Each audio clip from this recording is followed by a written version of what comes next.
The riverbank mud at the Luuala Bend did not tremble. It compressed. There is a difference, and I will ask the clerk to record that distinction carefully, because it is the difference between an earthquake and a heartbeat, and what I felt beneath my boots on the morning of the 14th of November, 1899, was closer to the second. The dorsal profile I measured in my field notes that same afternoon cleared 11 feet above the waterline. I have the notes here. I will surrender them to this office when the deposition concludes. My name is Edouard Claes.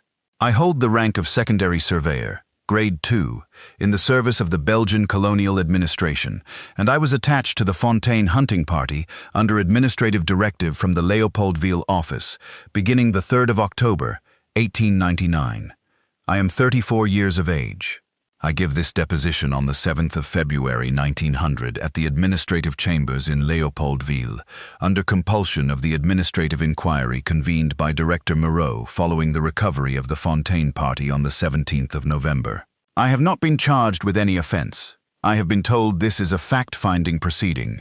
I intend to tell you the facts. I have been telling you the facts since November, and no one in this building has written them down correctly until today. I will state for the record that I have asked 3 times in writing for confirmation of the fate of Anatole Mwamba, the party's lead tracker. I have received no written response to any of those inquiries. I am asking a 4th time, now, in this room, in front of witnesses. I would like the clerk to note that I asked. I will begin at the point where the account becomes relevant to the inquiry, which is the morning of the 11th of November, 1899, at our camp on the eastern bank of the Luuala Basin, approximately 40 kilometers north of the river's junction with the Congo. I will not speak about the earlier weeks of the expedition unless you require it. The earlier weeks were routine. The 11th of November was not. The Fontaine party consisted of 6 Europeans and 11 Congolese men in support roles.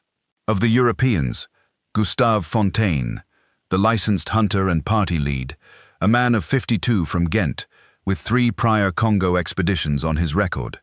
Peter Voss, his second rifle, a Dutchman of 44 who had hunted in East Africa and Rhodesia. Louis Marchand, the party's naturalist, from Lyon, 29 years old, and on his first African posting. Ferdy Claessens, a photographer contracted to document the hunt for a Brussels illustrated periodical, myself, and Father Boudot, a Benedictine missionary who had attached himself to the party at Brazzaville under the argument that his familiarity with several river languages made him useful, which was partially true.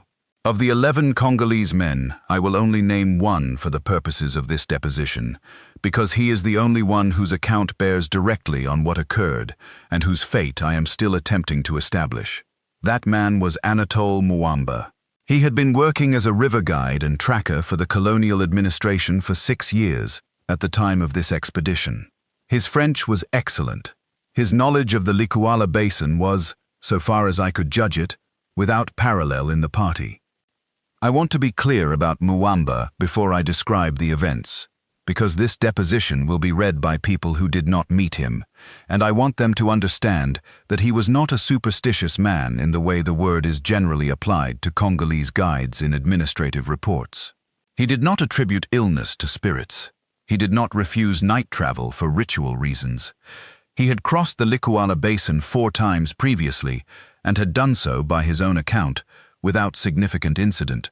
When he told us on the 9th of November that we had entered a section of river he recognized from the accounts of older men in his home village, and that we should not proceed further without understanding what those accounts described, I want the record to reflect that this was not the first warning he had offered out of fear. It was the first warning he had offered out of knowledge. The distinction mattered. I did not act on it. I am living with that. I will return to the 9th of November's warning in its proper sequence. First, let me establish the physical character of the place, because the environment is material to what occurred. The Luuala swamp basin in November is in the late tail of the secondary wet season. The air sits on your skin like a compress that has been heated and pressed against a wound, not wet in the way of rain, but saturated, pressing, constant. You do not sweat in the Luuala Basin the way you sweat in open country. The moisture has nowhere to go. It gathers on the inside of your collar, and on the backs of your hands, and across your brow, and it stays there. And after the first week, your skin begins to feel as though it belongs to someone older. Your fingers swell slightly. The joins of your knuckles ache by the evening of each day. The sun does not reach the waterline directly in the basin's interior reaches, because the papyrus stands on both banks are 12 to 15 feet high and arch toward each other over the channel, and the light comes through green and diffused, so that the color of the water is always the color of old copper, reddish-brown, the surface unreadable. You cannot see the bottom. You cannot see below the surface at all. In the shallower channels, you can sometimes feel the bottom through the hull of a pirogue when you pole through it. A soft, yielding resistance like pressing your hand into the chest of a large sleeping animal. And the sensation was, in retrospect, not a sensation I should have allowed myself to grow comfortable with. The channel we were following was not on the survey map I had been provided. I want to state this clearly for the record. The channel existed. It was navigable by pirogue. It was not on the map. I notated it in my field journal beginning on the 7th of November when we first entered it. And those notations are part of the field journal I am surrendering to this office today. The channel averaged 40 to 60 feet in width, with a current that ran slower than I expected given the volume of water it was carrying, and the depth soundings I took every half kilometer averaged between 18 and 22 feet. For a channel of that width in the interior basin, that depth is significant. Mwamba told me, when I showed him the soundings on the evening of the 8th of November, that the elders of his village called this type of channel a sleeping road. He said it in French, and then said the same phrase in his own language, which Father Boudot could partially follow, and Boudot confirmed the translation was close, but said the literal rendering was something more like the road where the deep one rests. I wrote that down. It is in the journal. Fontaine found this amusing. He was not a cruel man, and he was not a stupid man, but he had the confidence of someone who had survived 3 Congo expeditions and had therefore concluded that the Congo's dangers were the ones he already knew: fever, crocodiles, hippopotamus in the channels, and the political complications of moving through territory with contested administrative claims. He had survived all of these. They were real dangers, and he had managed them. I think this is the mechanism by which experienced men in dangerous places sometimes develop the specific blindness that kills them. They have correctly assessed the dangers they have faced before, and this record of correct assessment makes the new danger feel like the same category of problem as the old ones. When Mwamba raised the elders' accounts on the 9th of November, the morning after I had shown him the depth soundings, Fontaine listened to the full account and then said, with genuine goodwill rather than contempt, that oral traditions about large animals in deep channels were consistent with the behavior of large Nile crocodiles and large hippo bulls, both of which he had encountered before, and that we would proceed with appropriate caution. Mwamba did not argue. He looked at me across the pirogue and then looked away at the water. I did not speak up. I want that recorded too. What Mwamba had told us was this. The elders of his village, men who had grown up along the Congo and the Luuala, described a creature that lived in the deep channels of the interior basin, particularly in the stretches where the channel widened into near-standing pools before narrowing again, the places where the current was slowest and the depth greatest. The creature was territorial. It enforced the boundaries of a specific stretch of deep water that Mwamba's people called its threshold, the approach to the deepest part of its range, and it enforced that boundary not through constant aggression, but through a particular kind of pressure, a flooding of the bank, a sudden collapse of ground that appeared solid, a bank that gave way when men walked on it. The local account held that this was not accidental, that the flooding and the collapses followed on the creature's movement through the channel floor, and that the creature's movement through the floor was deliberate when it knew humans were near the threshold. It pushed the water through the substrate, through the deep mud, and the clay beneath the mud, and the ground above responded. Mwamba used the word enforcement. He may have been reaching for a French approximation of a different concept, but the word he chose was enforcement. He told us the name, Mokèlé-mbèmbé. He said it quietly, without theater, the way you state a navigational fact. He told us the creature had been known by this name to the river people of the basin for as long as anyone could trace memory, that it appeared in the accounts of multiple distinct language groups along this stretch of the Congo Basin, that these accounts were consistent in their description of its size, its habitat, its behavior at the threshold, and its response to firearms. I asked him what the accounts said about its response to firearms. He said the accounts predated firearms. He said that the elders believed that any aggressive act at the threshold would be answered. He did not specify the nature of the answer. He did not need to. I will tell you what I noticed on the morning of the 11th of November, which is where the material sequence begins. I will be as precise as I can.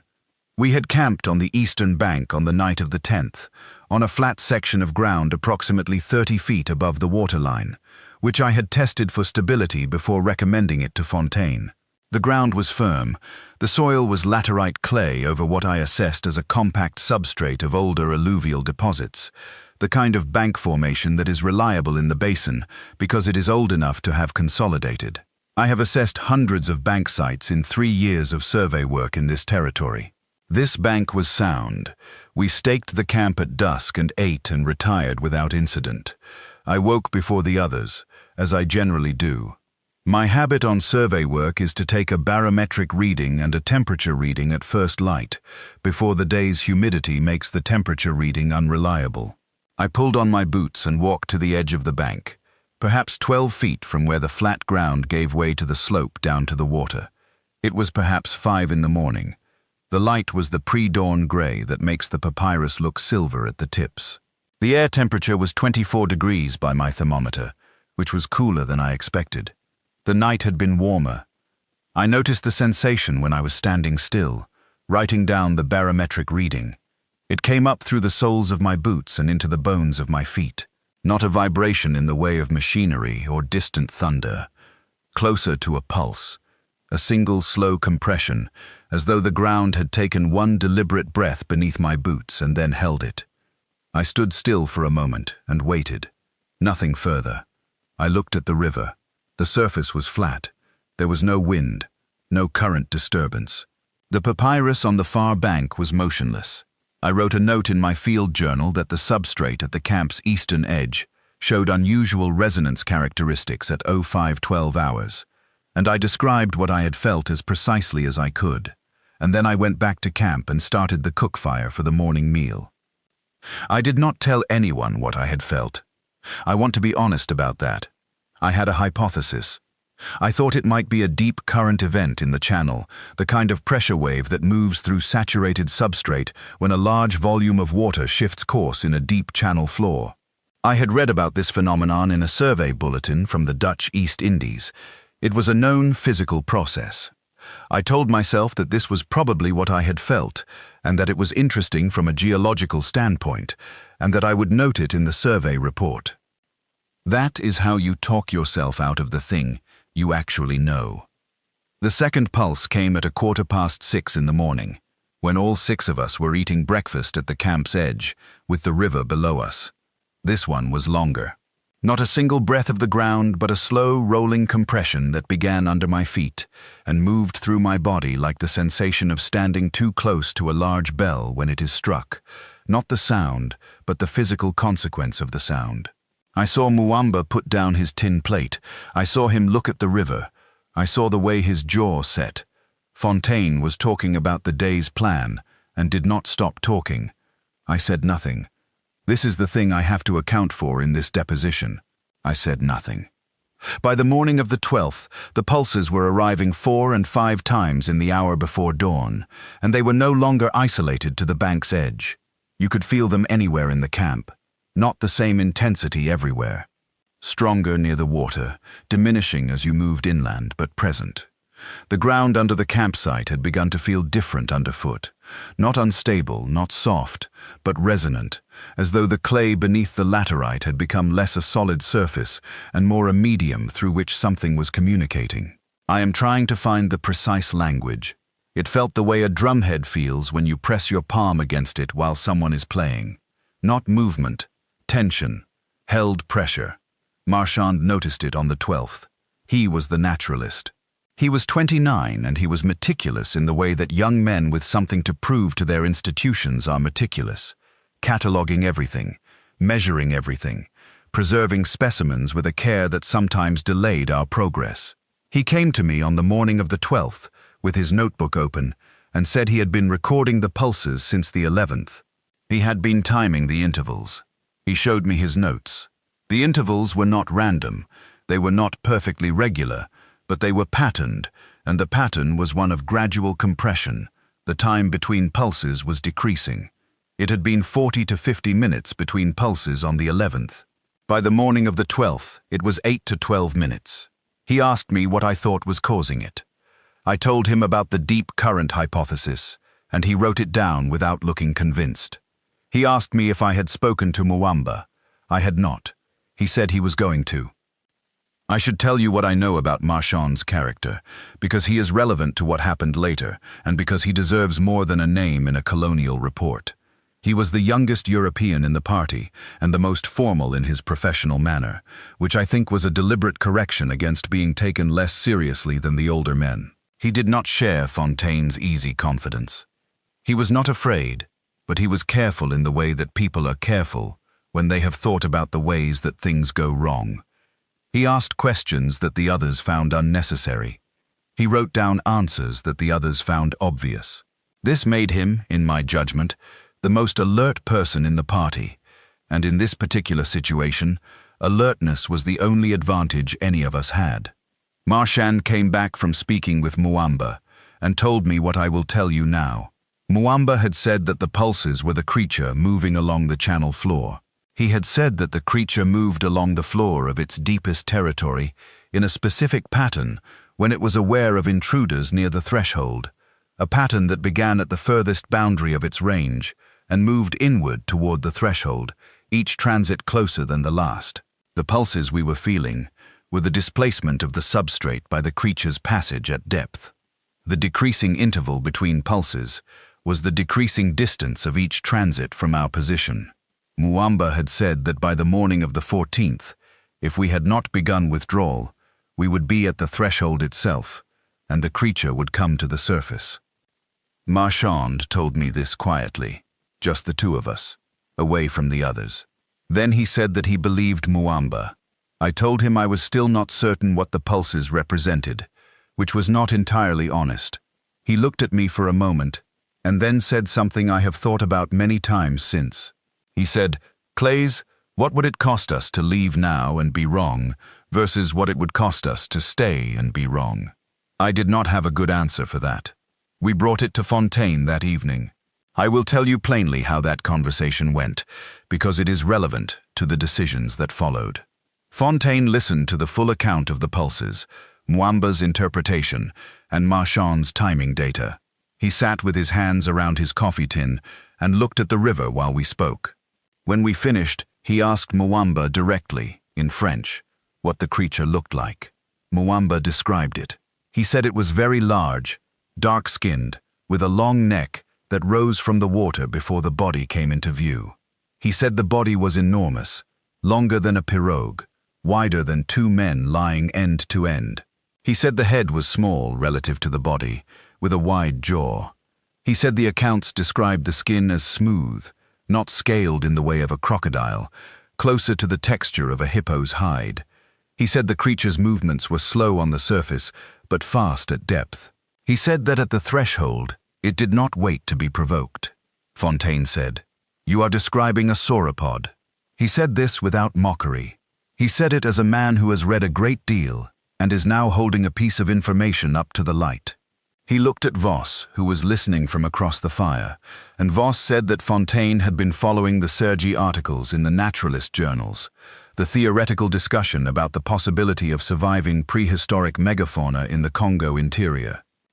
I need to include this detail because it explains what happened next, and because it is the detail most likely to be dismissed in a formal administrative reading of this account. Fontaine was not a fool who ignored a warning out of arrogance. He was a man who heard a description that matched something he had been reading about with serious interest, and the intellectual excitement of that recognition overrode every other faculty he possessed. He had been thinking about the Congo interior as a possible refuge for surviving prehistoric life. He had read the theoretical arguments, and now his tracker was describing, in detail, an animal that fit those arguments almost precisely. For Fontaine, the warning and the description of the threat were inseparable from the possibility of making the most significant natural history discovery of the century, and he could not separate them. He said we would proceed in the morning to the area Mwamba identified as the threshold, take observations from the bank, and if the animal presented itself, determine in situ whether a shot was warranted. Mwamba said, at this point, the only directly quoted statement he made during the expedition that I recorded verbatim in my field journal. I am reading from the journal now. If you fire at the threshold, I cannot bring you back from what comes after. Fontaine heard this. He did not dismiss it. He said he appreciated the warning, and that he would take it under serious advisement in the morning. I need to tell you what I noticed that night, because it is material to the account. After the others had turned in, I remained by the fire for perhaps an hour, writing up the day's survey notes. The pulses had become frequent enough that I had largely stopped registering them as discrete events, and this is itself a significant observation. By the night of the 12th, the ground's compression was nearly continuous, a background condition rather than a series of separate events, like the hum of machinery that you stop hearing after it has run long enough. The river was low. The water level had dropped perhaps 4 inches from the morning of the 11th, which I noted but did not immediately interpret. The papyrus on the far bank had begun to lean away from the water, slightly, in the way papyrus leans when the bank soil shifts. I did not understand what I was seeing. I will come to what I saw on the morning of the 14th of November, when I understood everything I had been looking at for the preceding 4 days. I will reach that point in the proper sequence. On the morning of the 13th, we loaded the pirogues and moved upriver to the threshold. Mwamba had described the threshold as a place where the channel widened into a pool-like formation, before narrowing again at a sharp bend to the north, a configuration consistent with my survey notes for that stretch of the river. The widening, the near-standing pool, the sharp northern bend, these were the features that created the deep channel conditions the creature preferred, and they were the features that had been holding my surveyor's attention for unrelated reasons since we first entered the channel. A sharp bend in a deep channel is a significant geological feature. It speaks to a long period of established flow, a resistance to the natural tendency of channels to gradually straighten over centuries. Something had been keeping this channel curved. I thought it was the underlying rock formation. I may have been partly wrong about that.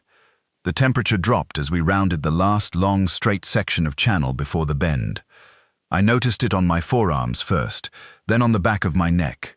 Perhaps 2 degrees of drop, not dramatic but unusual in the late morning. The humidity remained. The temperature drop felt like the sensation of opening the door of a cold room inside a warm building, a directional thing, coming from the north, from around the bend. Claessens, the photographer, commented on it. He said it was like entering a cave. He was not wrong. The narrowing papyrus overhead became denser around the bend, the arching closer, and the light through it shifted from copper to something greener, dimmer. Voices carried differently. My own voice, when I called a sounding depth to Mwamba, seemed to stop at about 15 feet instead of carrying across the water. The pool was approximately 200 feet across at its widest. I paced the circumference later and estimated the pool's area at roughly 3/4 of an acre. The depth sounding I took at the pool's center was 31 feet. The bottom was soft. The probe went into the substrate an additional 4 feet before meeting significant resistance, meaning the actual channel floor below the sediment was closer to 35 feet below the waterline. I recorded this in the field journal at 09:47 hours, while the others were pulling the pirogues up onto the bank. I will tell you what the bank looked like, because this is directly relevant to what was found on the 17th. The bank around the pool's eastern side, where we landed, was clay, steep-sided, perhaps 15 feet high from the waterline to the flat ground above. The clay was deeply fissured in places, vertical fissures 3 to 4 inches wide in some cases, running from near the top of the bank down toward the waterline.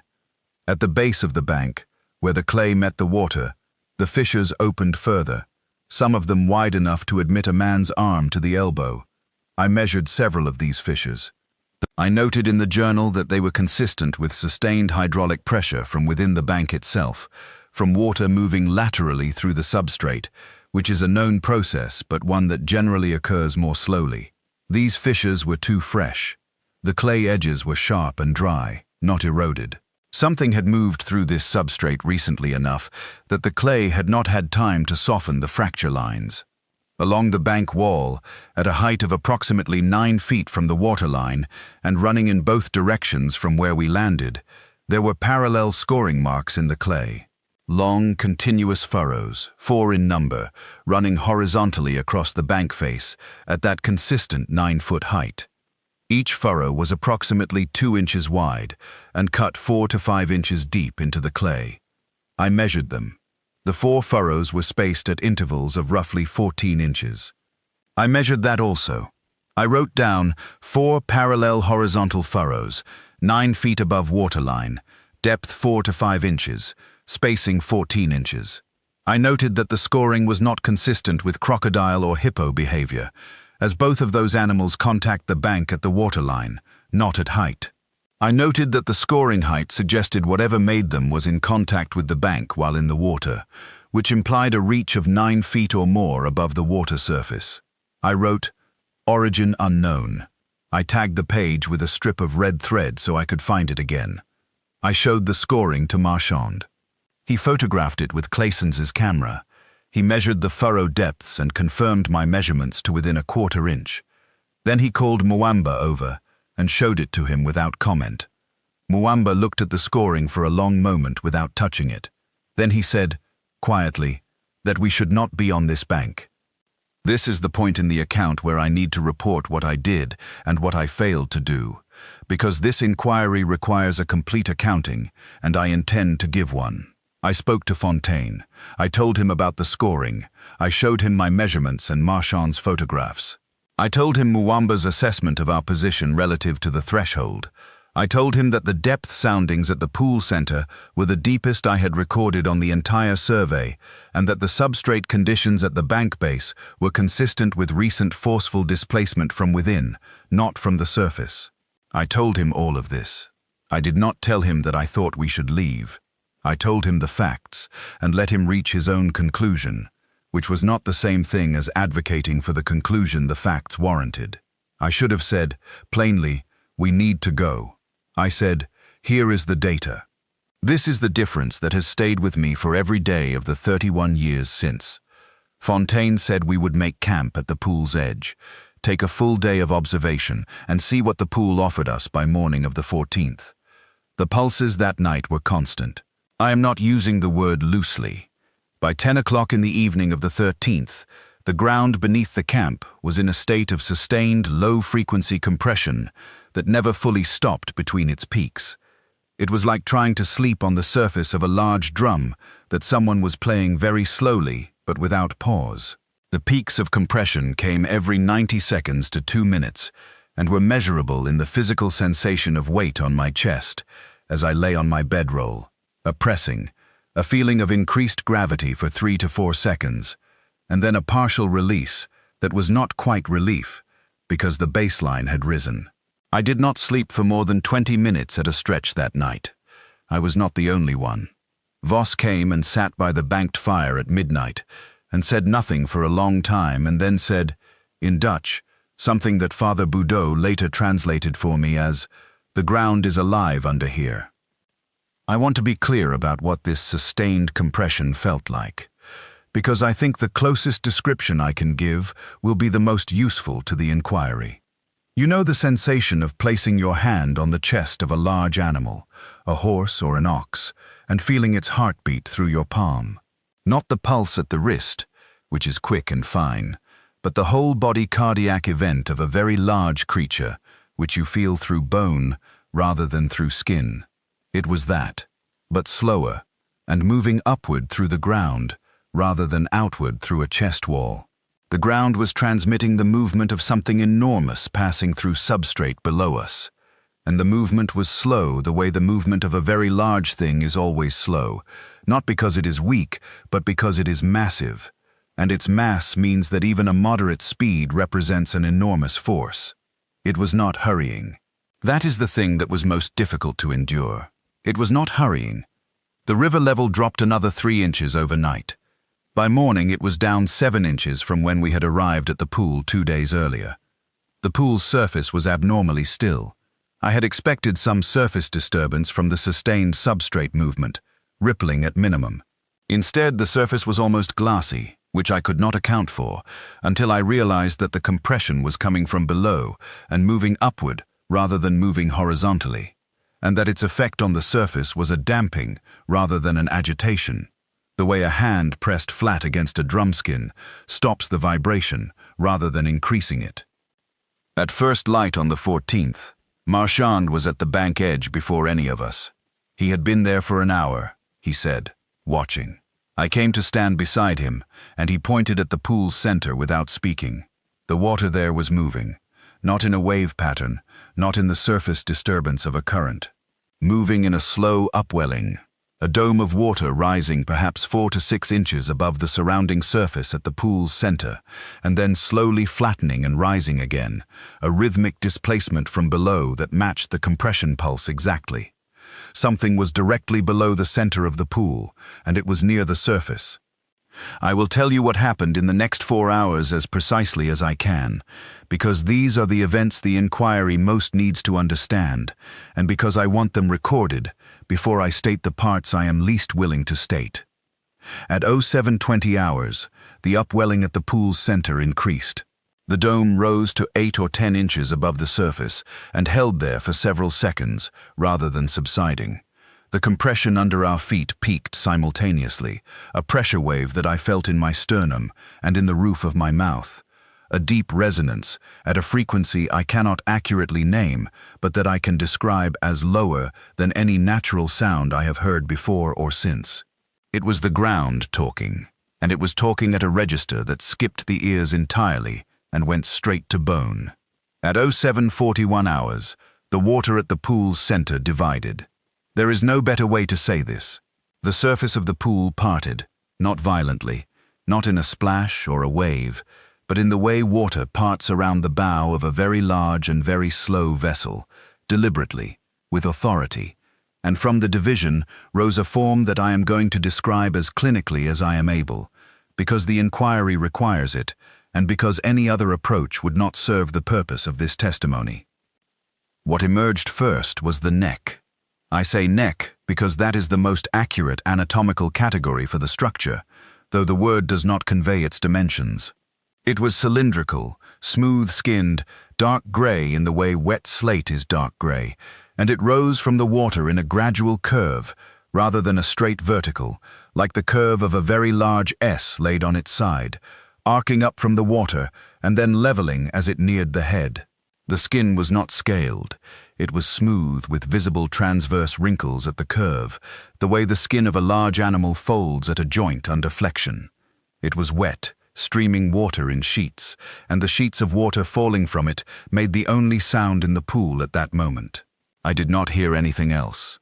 Not the papyrus, not the birds, which had been completely absent since the morning of the 13th, not the other men in the party, only the water falling from the neck of the animal as it rose. I measured its profile against the bank behind it, using the technique I use for surveying distant features. I held my field rule at arm's length and sighted against the bank's known height of 15 feet. The neck extended above the surface to a height I estimated at 11 feet.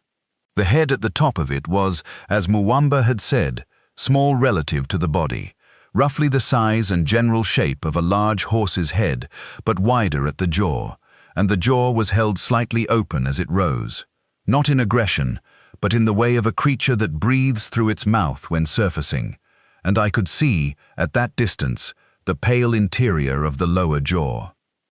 Below the neck, The body was still submerged, but the displacement of water around it was visible.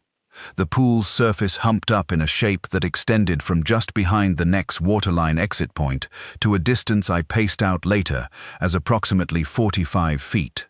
The dorsal line of the body, visible only through its displacement effect on the surface, suggested a ridge height consistent with the upwelling I had been observing, 4 to 6 inches of water above the rest of the surface, along a profile that was convex rather than flat, like the top of a submerged hill moving through the pool. I stood on the bank, and I recorded these measurements in my field journal. I was working. I understand that this sounds strange. I was measuring and writing because the act of measurement gave me something to do with my body, while my mind attempted to process what my eyes were providing it. The ground beneath my feet was in continuous compression. The sensation in my chest was constant now, not pulsed, sustained. The feeling of standing inside a very large bell that was being struck continuously at a very low frequency. My vision was slightly blurred at the periphery. I do not know if this was the compression's physical effect or a consequence of the state I was in. I wrote it down regardless. Fontaine raised his rifle. "I have to account for this moment accurately," Mwamba said, loudly, in French, that Fontaine should not fire. He said it clearly, and he said it more than once. Fontaine had his rifle at his shoulder, and was tracking the neck as it turned, the head swinging slowly on the long axis of the neck, and he said, without lowering the weapon, "Vos, ready." Vos raised his second rifle. Mwamba took 3 steps toward Fontaine and grabbed the barrel of Fontaine's rifle and pressed it down. Fontaine looked at him. Mwamba said, "This is the threshold. You cannot fire here."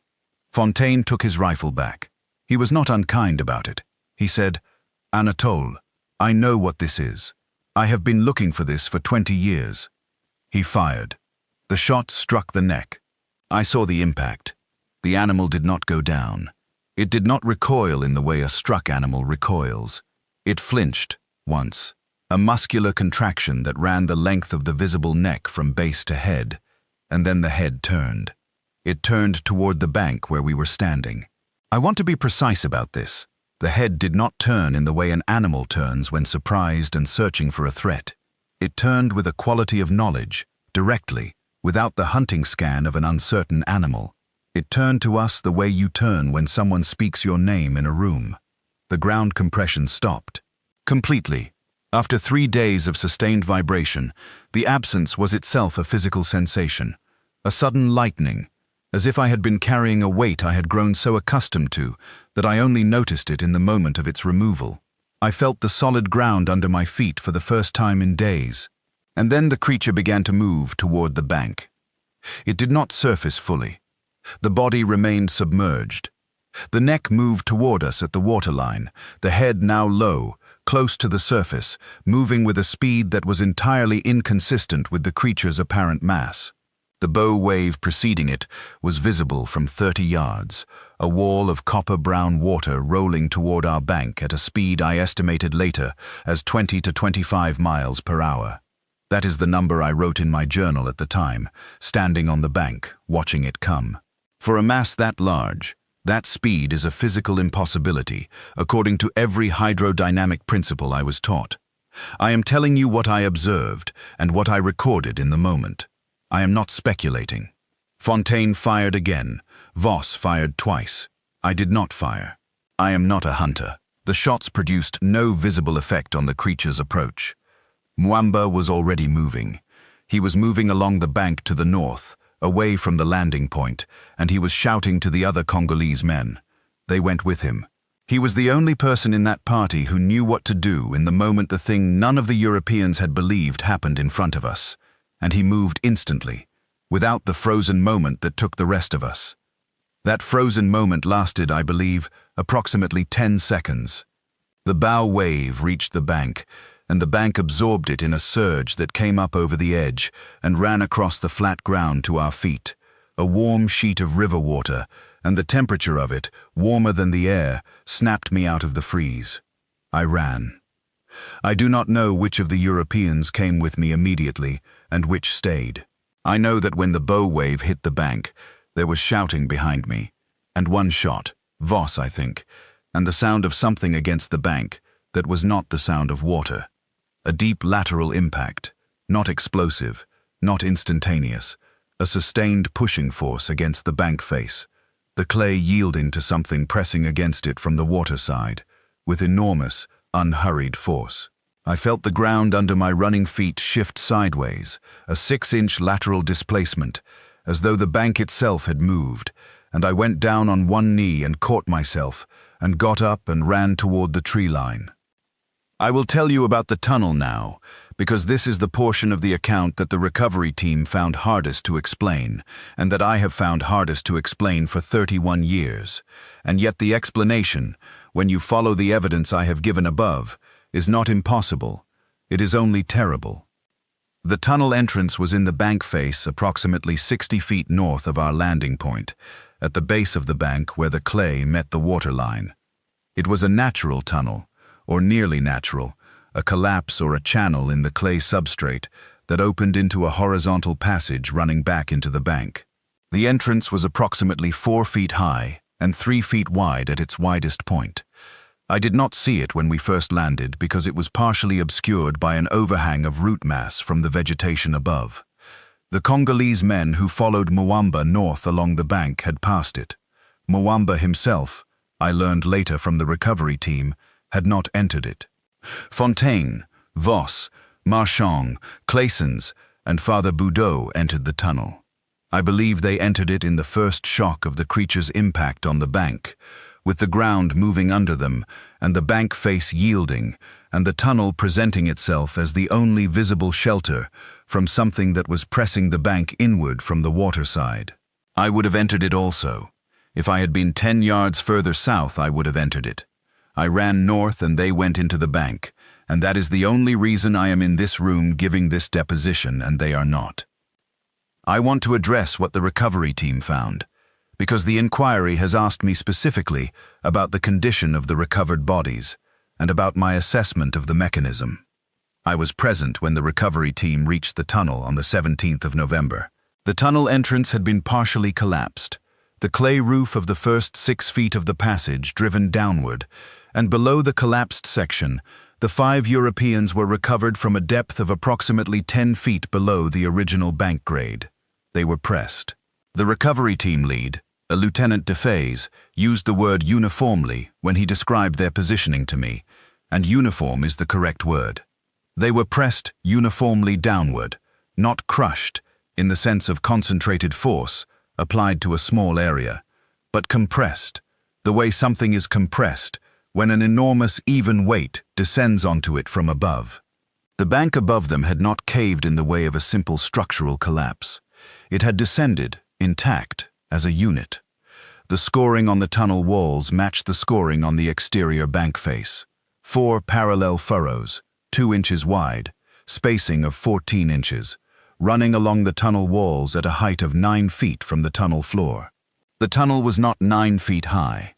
The tunnel, based on the recovery team's excavation, was 12 feet high in its interior section, the section that collapsed onto the men. The scoring was made when the tunnel was open. The tunnel had been open before we arrived. Something had used it. The tooth fragment was embedded in the wall above where Fontaine was found. It was at the exact height of the scoring, 9 feet from the floor. Ivory pale, longer than my forearm, smooth on the outer curve, with no ridge pattern I could match to any catalogued species in the materials I had access to. The tip had been broken rather than shed. The fracture surface was not the smooth separation of a natural shed tooth, but a shear break, as though the tooth had caught on the clay wall under great lateral force, and the force had been sufficient to fracture the root. I pried it free from the wall myself, with my survey pick. I wrapped it in my field jacket and carried it to Leopoldville, and I submitted it to the Colonial Administrative Office here on the 22nd of November, 1899. I received a receipt. The receipt number is in my field journal. I am told the tooth cannot be located. I am asking this inquiry to initiate a formal search of the administrative records for the log entry corresponding to that receipt.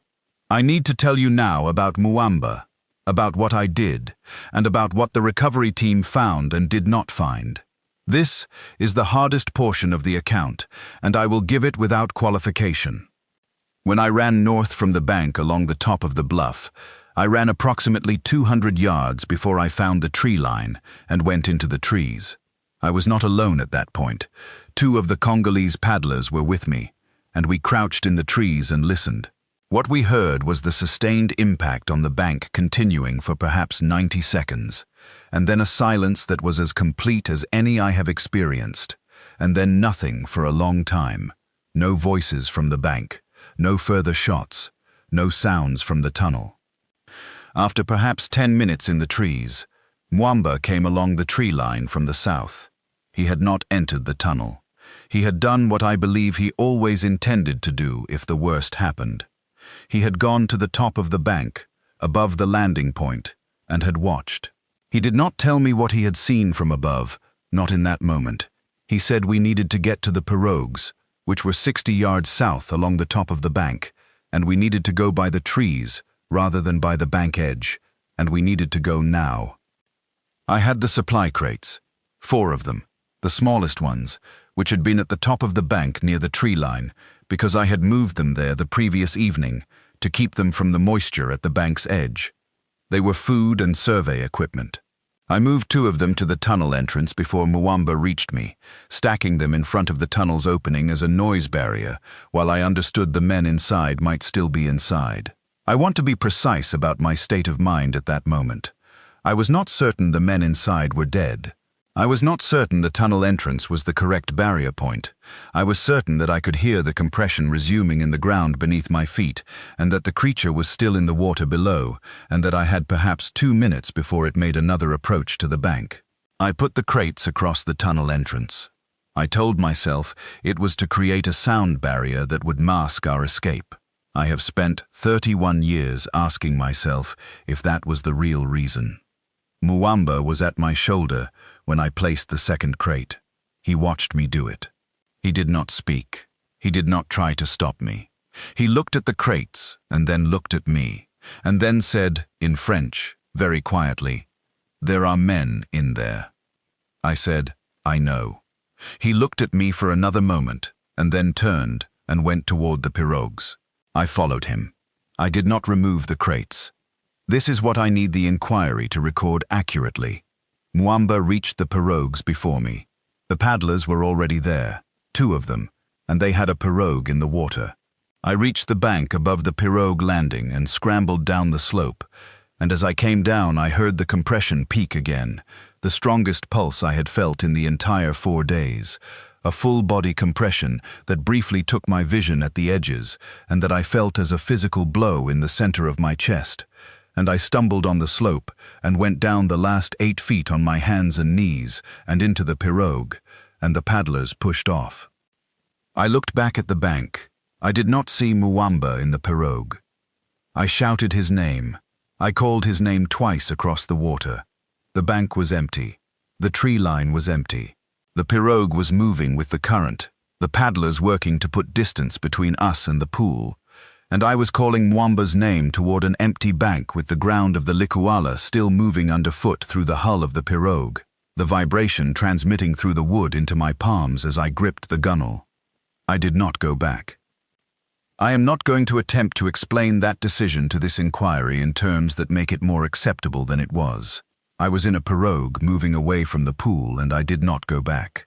I told myself that Mwamba had perhaps taken another pirogue. The recovery team found no second pirogue launched from that bank. I told myself he had gone inland through the trees. The recovery team found no evidence of his passage in the tree line.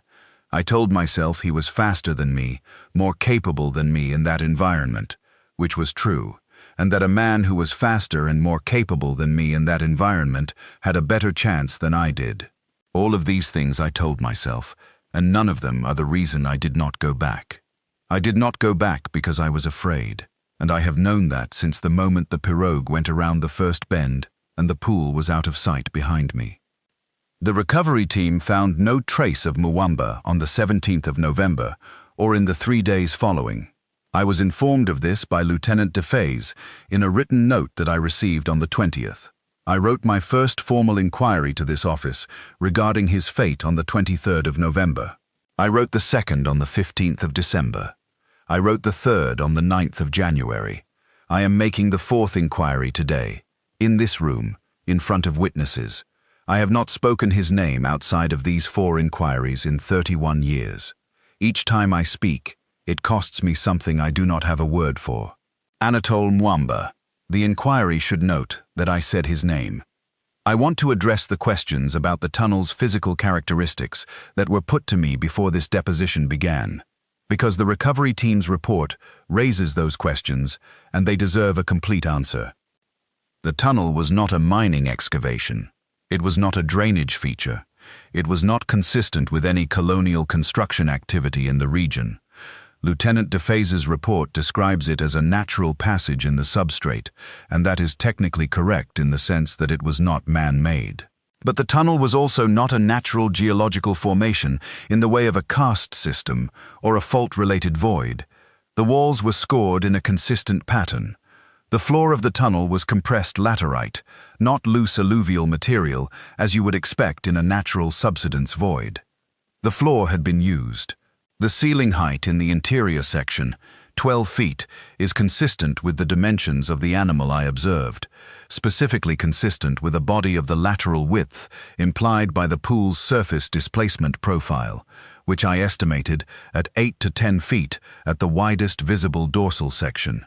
A passage formed by repeated use of a body of those dimensions, moving through substrate that is predominantly saturated clay, over a period of years or decades, would produce exactly the physical characteristics the recovery team described. The tunnel was a passage formed by the creature's transit through the bank substrate at depth. The creature used the bank as a passage between the pool and the deeper channel to the north. It had been doing so for long enough that the passage was fully formed. The 5 Europeans entered a space that was not built for them.